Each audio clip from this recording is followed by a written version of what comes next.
Okay, well, you took us into the 60s. I'm going to take us into the 60s. It is now time for the off script. Flower power. That's right. Flower power, baby. Summer of love. Vietnam.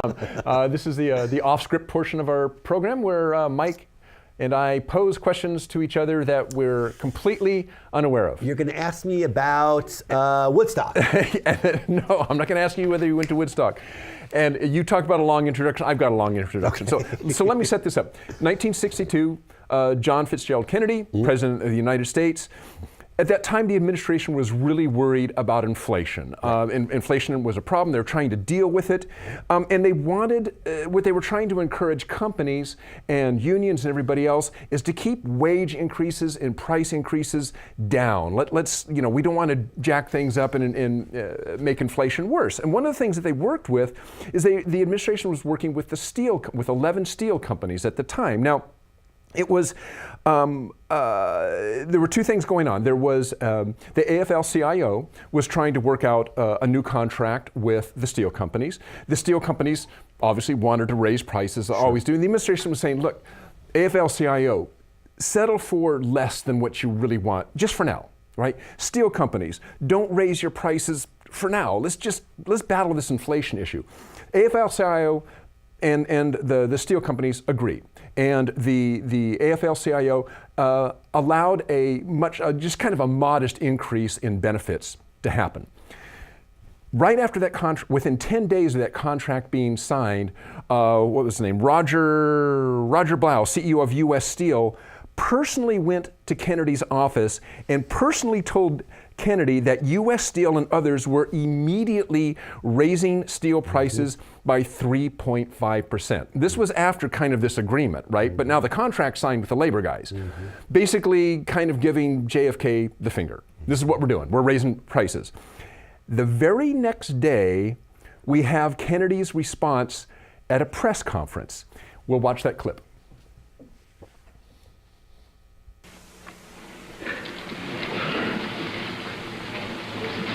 The simultaneous and identical actions of United States Steel and other leading steel corporations increasing steel prices by some $6 a ton constitute a wholly unjustifiable and irresponsible defiance of the public interest.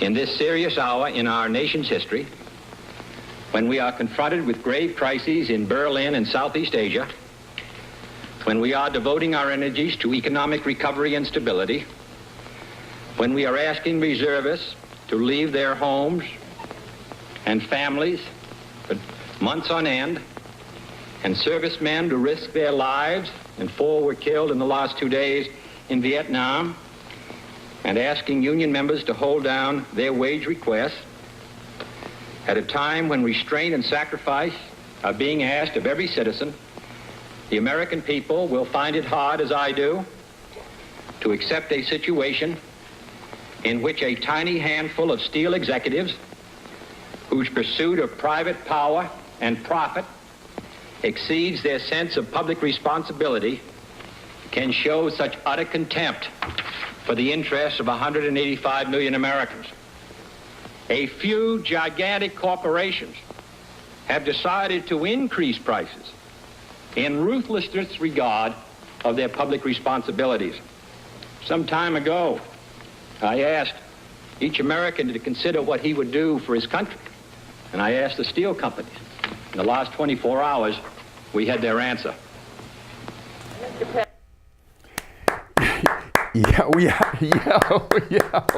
Ouch. Ouch. Wow. Ooh. Bristling. Boy, bristling. And eloquent. Unjustifiable and irresponsible defiance of the public interest. Utter contempt for the interests of 185 million people.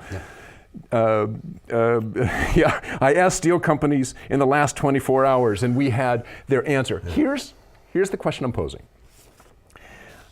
Compare and contrast. Don't you like that? Remember that from high school? Compare and contrast President Kennedy's calling out of U.S. Steel and others to President Trump's calling out of Ford, GM, and others. Different situations, but still a calling out. Yeah. Well, I think that what you saw there was that Kennedy was going to put himself in the place of the American people as opposed to the corporations.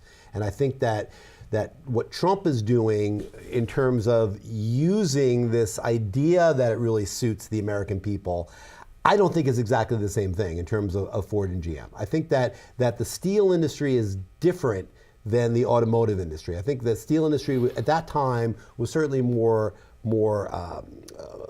central to the economic welfare of the United States than the automotive industry is now. I mean, to me, and it's a whole different world, because I mean the cars that are made here are part of a humongous supply chain. I mean, the automobiles themselves may be made here, but the supplies come from all over. For instance, NAFTA, as we know, supplies a heck of a lot of parts to those cars from Mexico. Now, the cars aren't maybe made in Mexico, but the parts that make those cars are made in Mexico and come over the border to make American cars. So to me, it's a different comparative. I mean, automobiles and steel, I think, are just very different industries. So when Kennedy's saying that stepping up for the American people, say, look, this is good. What you're doing is bad for America. Isn't Trump doing the same thing by saying, look, what you're doing is bad for America? I think that's fair. I think it's fair to say that that's how he's at least couching it. I don't know. I mean, we have 6 days or 7 days of knowledge here about what this really means. I think that he's really trying to bring jobs back and keep jobs here as much as he can. And to him, the metric's always going to be, can we add or keep jobs here, regardless of really what kind of jobs those are. I mean, Kennedy was really more concerned about, I think, keeping the cap on inflation, as he mentioned there. And he saw this as the tentacles of the steel industry penetrating all these different other industries, and that cost would escalate accordingly. The automotive industry, I think, is much more siloed in terms of the effect on the U.S. economy than the steel industry was in 1962. So I think Kennedy's umbrage there was much more justified than Trump's umbrage will be if you see Ford and GM and all these other nameplates moving away and taking jobs with them. Okay, and real quick, one thing that was edited out of that clip, but is in the original transcript, which I have here, and I want to read this because I think this is interesting, and just get your comment on it.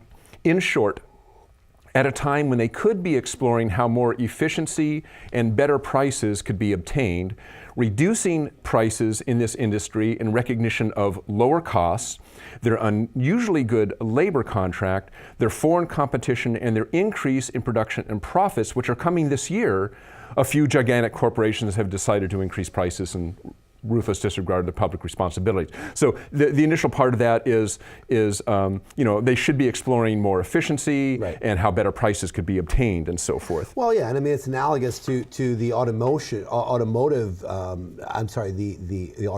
that we've seen in the automotive industry. Where they're saving money. I mean, they are saving money through not having as many people turning screws on the assembly line. And, it's similar in that way, in that those savings should escalate down to the American consumer. Should be passed along, right?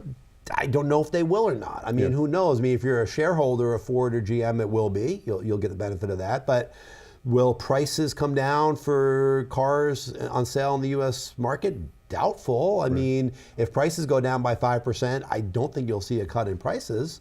I think you'll see profits increasing for the corporations. The margins go up, right? And you'll see taxes going down too. I mean, he wasn't talking about tax breaks to those companies. Kennedy wasn't. Trump is, and Trump is talking about making sure that these corporations do as well as they possibly can. I mean, the theory is the old trickle-down theory that as those corporations do better and as the wealthy do better, that money will trickle down through the economy. It's an open question as to whether or not that actually happens. By the way, in case anybody was wondering, 3 days later, U.S. Steel and the other companies said, okay, we're not going to raise our prices. Yeah.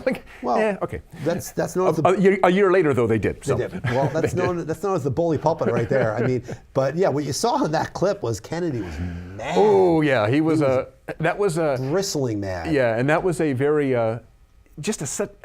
there's ways to dress down people eloquently, yeah. and there's ways to dress them down ineloquent. Yeah. That was a very eloquent dressing down. Well, that's Trump doesn't dress down people the same way, but it does dress people down. No doubt about it. All right, thanks, Derek. Well, next week's my chance. I'll get something on you, and we'll do off script next week for me and you. Okay.